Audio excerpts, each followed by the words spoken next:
What's going on, guys? Joe Munoz, OneStepPrep.com. Initial, recurrent, and AQP training. We're going to get into it. I'm going to share some things about each one of those with you. But first, very important, Cuban coffee. If you've been to Miami before and you haven't had one of these, folks, you haven't been to Miami. Let's just say that. This will be with me for the duration of this video, although we might put it down before the end of it. Anyway, all right, lots to talk about. Let me first start with initial training, okay?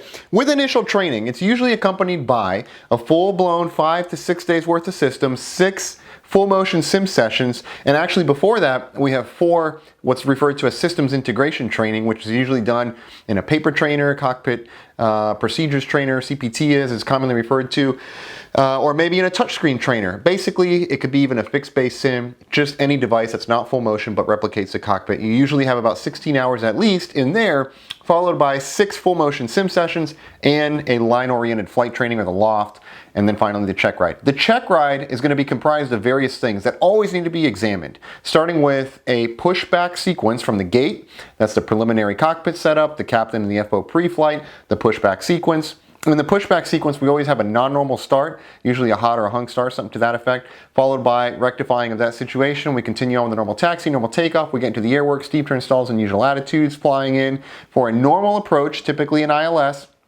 to a missed, to a hold, back to another non-precision approach that could either be to a landing or to a go-around. And if it is to a go-around, usually there's some form of a flap slat anomaly, certainly a non-standard flap setting. Excuse me.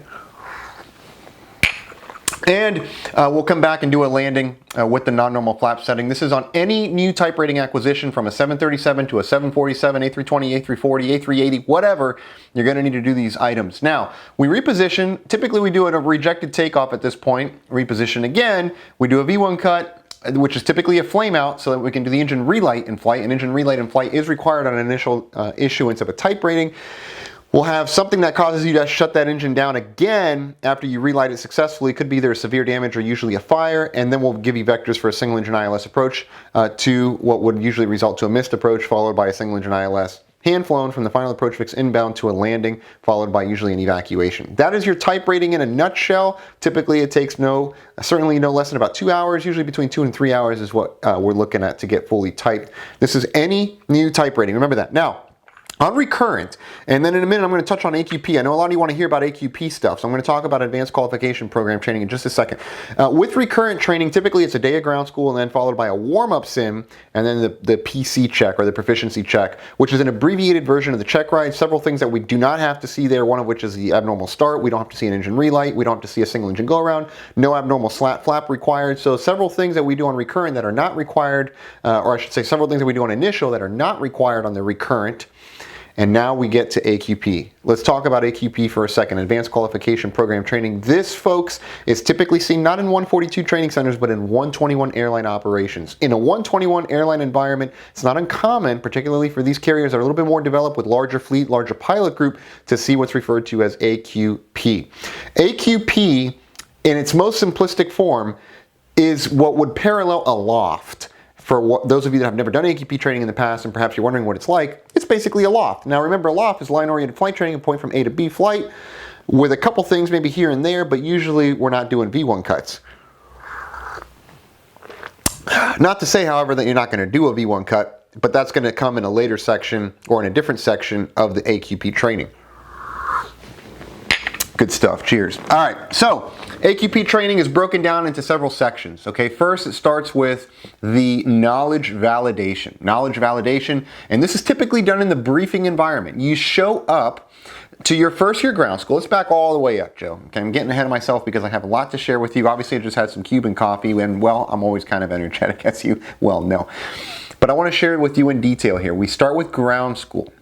Ground school, really, for the most part, is no different than what you would be used to at any other recurrent training program. You show up for your day of ground school. Most curriculums are about a day, 8 hours worth of ground school, followed by what would typically be a warm-up sim is replaced with a maneuvers validation. This is commonly referred to as MV. Now, the maneuvers validation, as part of the briefing, also has what's referred to as a knowledge validation. So in the knowledge validation, this is what would be your oral, quote unquote, but it's not really an evaluation, it's a validation. It's a little bit different there in word language, obviously, right? We're validating that you know memory items, limitations, always these two things, and then finally lights and switches, your systems discussion, followed by typically a walk around pictorial pre-flight presentation, and then finally from there we get into exactly what we're going to do on the maneuver validation segment of the sim. Now, the sim typically paired is Captain FO pairing is how this usually goes. It's a 4-hour sim, 2 hours per person, of course, with usually a few minute break in between. And in the maneuver validation, we do all the things that you're used to doing pretty much in your warm-up. Here, we validate maneuvers, right? Steep turns, stalls, unusual attitudes. Also here, we can see things such as the V1 cut, the single-engine ILS. This is what would typically be the warm-up, what you're very much used to doing on a PC. This almost parallels a PC check, so to speak. That is what we would see on the maneuver validation. Now, after you successfully go through the knowledge validation, the maneuver validation, usually you come back for another sim, different day, with a Captain FO pairing, 4 hours, same 2 hours apiece with a block in between. And usually what happens here is a loft scenario. It's really just one leg. The captain can fly it or the FO can fly it. And in some curriculums, there's 2 legs to fly where each person flies their own. So it's really kind of company specific here. But ultimately, we are graded not individually, but as a crew. And we have various situational event sets, things that could be, it's meant to be, just so you understand, it's meant to be a normal flight with your examiner being a fly on the wall, evaluating you on a normal line flight, so to speak, with a couple things, usually 3 to 4 situational event sets that can happen in a normal day-to-day operation. Things like you show up in the APU as an operative, now we have to do a start with an external air cart, followed by a crossbleed start, some failure, some anomaly that occurs midway through the flight, maybe you have a TCAS-RA, maybe you have some kind of irregular clearance that's issued, but very likely and very possible, I should say, that could happen to you out on the line flying for real. So this is your LOE, or your line-oriented evaluation, which is essentially a loft. If you want to parallel it to similar terms of what we're used to historically, this would be your loft with a couple of these event sets tied in. Graded as a crew, we're looking at things such as callouts, QRH utilization, ECAM utilization, and protocol verbiage if you're flying a 320. So procedures. CRM, being graded as a crew. This is essentially what we're looking at. Now, pros and cons. Which one do you like better, Joe? And which one, what do you like about it, and what do you maybe you don't like about it, right? So as I said, everything has pros and cons. And AQP, I believe, is, for training, it's a step in the right direction because it gets us more realistic to what we do out on the line, right? And I think it's important that we train the way we fly. And so this is very much in alignment with that. So pros, I just said them, right? Cons, well, in a PC environment, it's very predictable. You obviously know what's coming, right? You know you're going to do a takeoff, that at some point we're going to have to do air work, we're going to do a V1 cut, we're going to do an RTO, we're going to do a single engine ILS hand flown from the final approach fixed inbound. Like, we have all these things that it's very predictable. And of course, in a checking environment where you have a little bit of pressure on you and you're perhaps already feeling the stress of being in a checking environment, it would be nice to remove the element of surprise and have a little bit of predictability built in. And that's one nice thing, not from a training standpoint, but just from the alleviation of stress standpoint. Predictability always was helpful to alleviate some of that. Some of us that have this checkride, apprehension, anxiety, what have you, I know there are pilots out there that every time they see a simulator, they sweat, right? So AQP, however, folks, I will say this about it. As I said, it parallels more closely what we do out on the line, and I think it better represents and better aligns with really how we should be training and checking, in that it's a little bit more realistic and aligned with also FOQA information, which is going to bring me to my next point.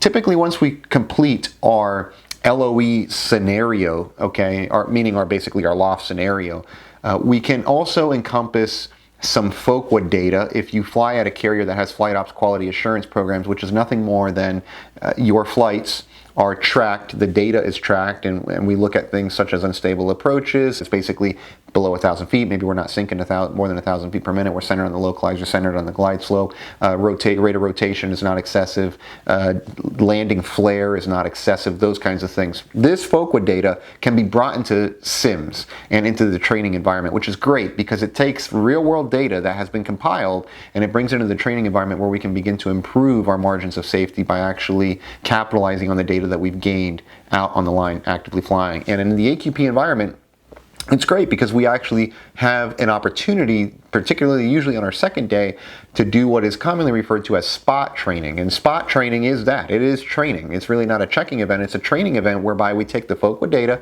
and we have you go in there and carry out the items of high importance, high significance, if you will, that's been recorded as part of that data in the FOQA program. So overall, going into AQP, if you are familiar with your previous PC, that's essentially going to be your maneuver validation. That's very common that what we have done in previous PCs aligns with what you would expect to see in a maneuver validation, not evaluation, but a validation. And then the LOE is pretty close to a loft. Grading scale for your maneuvers, usually it's between 1 to 5. Ideally, we're scoring obviously in the higher end of the scale, 4 and 5. 3 is usually acceptable depending on the training program, but usually 3 is acceptable. 2 and 1 would have to be repeated. Of course, 1 just being not satisfactory, 2 certainly not either, and then we would end up having to repeat these maneuvers. So I hope that gives you a little bit of insight going into AQP. As always, make sure going into any training event, you're over-prepared is always preferred over being underprepared. Memory items, limitations, lights and switches for the knowledge validation part. And then as far as your LOE segment, just call outs. What to say, when to say it, how to say it. Standardization is what we're looking at because we're being graded as a crew on the operation of the plane. Particularly, call outs are one of these things that in a crew environment, obviously, that's how we're able to meet somebody for the first time we've never met before, and boom, we go flying with them, and if we were being observed, it would look like it's a very well-oiled machine and very well orchestrated dance, so to speak, and that's all done through call-outs. And so make sure you have those all studied up and crisp for the person that's delivering your AQP event to you. Joe Munoz is the name. I hope this message finds you well. A couple things happening. Obviously, you all know we are 142 school. We can welcome you with 737 initial training, recurrent training, upgrade training, and circling removal restriction training. We have several other curriculums coming in the pipeline, which I will share at an appropriate time. And also, we have an open house that's happening December 10th, 4 p.m., which is basically tomorrow. We're here for the open house. I invite you to come with your family, friends, and colleagues, have a couple drinks, and finger food with us over there as we continue to network and get to know you a little bit better. I'd love to have you at our Miami office. By the way, if you're seeing this past the open house time and you're in Miami, it doesn't matter. Just come by our office. We'd love to sit down, have a coffee with you, maybe have a Cuban coffee, whatever, all right? And the other thing is AX3 certification, folks. I have been asked frequently, am I a CFI? Did I ever become a CFI? How do I teach the way I teach? Fundamentals of instruction programs, have I done them? What have you? So I want to answer all those questions for you, and really what I want to do is spend 2 days, 16 hours, talking to you about how to elevate your instruction ability.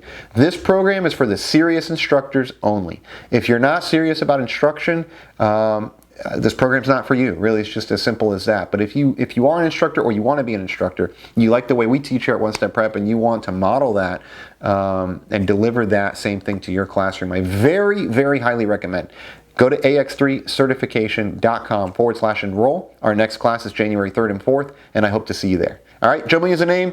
Juan Dominguez, your J&J friends and training program success at onestepprep.com. Can't wait to see you here in Miami, and I'll see you in another video.